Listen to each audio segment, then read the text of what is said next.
आहात आपण आणि आज भाजपमध्ये असं काय घडतंय की एक वेगळी मोड बांधावी लागते आणि 20 वर्षांची सत्ता तुम्ही उलटून जाण्यासाठी भाजपचेच कार्यकर्ते पुढाकार घेतात. काय नेमकं घडतंय असं भाजपमध्ये?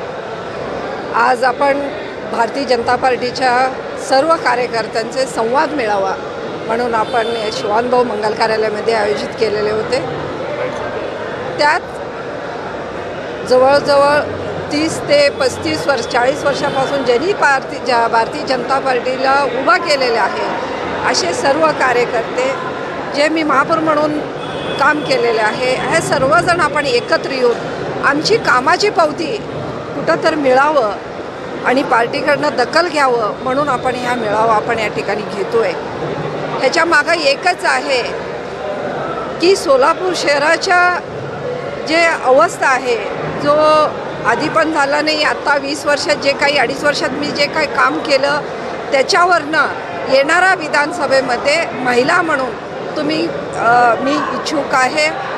तर मोदी साहेबांनी म्हणतात महिला सक्षमीकरण करायला पाहिजे, महिला पुढे यायला पाहिजे.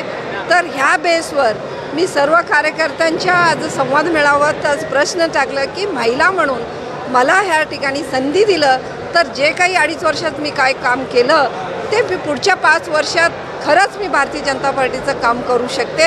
या निमित्ताने आपण या ठिकाणी मेळावा या ठिकाणी आयोजित केलं होतं आणि माझ्याबरोबर सर्व सिनियर सर्व नगरसेवक आहेत, पक्षनेते झालेलेत, विरोधी पक्षनेते झालेलेत, सर्व या ठिकाणी उपस्थित कष्टातून भाजपला वाढवणारे कार्यकर्ते या ठिकाणी उपस्थित आहेत. सर, कुठंतरी भाजप वाचवा आणि मालकशाही संपवा अशा पद्धतीचा सूर आजच्या बैठकीमध्ये दिसला.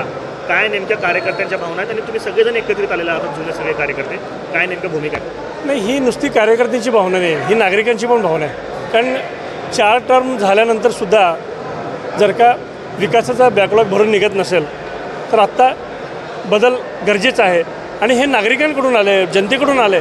म्हणूनच आम्ही सगळे मिळून पक्षाला विनंती करण्यासाठी एकत्र आलो आहे की बाबा आता ही गरज आहे, काळाची गरज आहे, पक्षाची गरज आहे, नेतृत्व बदलाची गरज आहे. म्हणून नेतृत्व बदललं पाहिजे असं आमच्या सगळ्यांचं एकमत झालं आणि आम्ही म्हणून पक्षाला विनंती करण्यासाठी आणि ह्या बैठकीला आम्ही अध्यक्षांनासुद्धा बोलवलं होतं की आम्ही असं सगळं मागणी करतो, तुम्ही या. म्हणून आम्ही असं म्हणालो की आम्ही 4-5 लोक इच्छुक आहेत, आमच्यापैकी कुणालाही तुम्ही विधानसभेचं तिकीट द्यावं, आम्ही निश्चितपणे ही सीट परत राखू.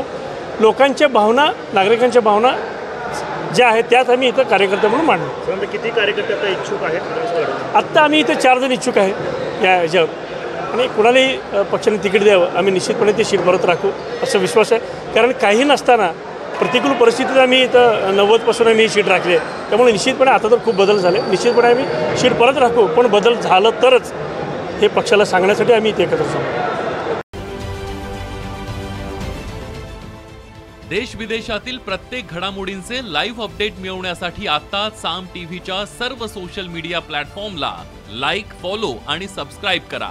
तसंच सर्व नोटिफिकेशनसाठी बेल आयकॉन प्रेस करायला विसरू नका.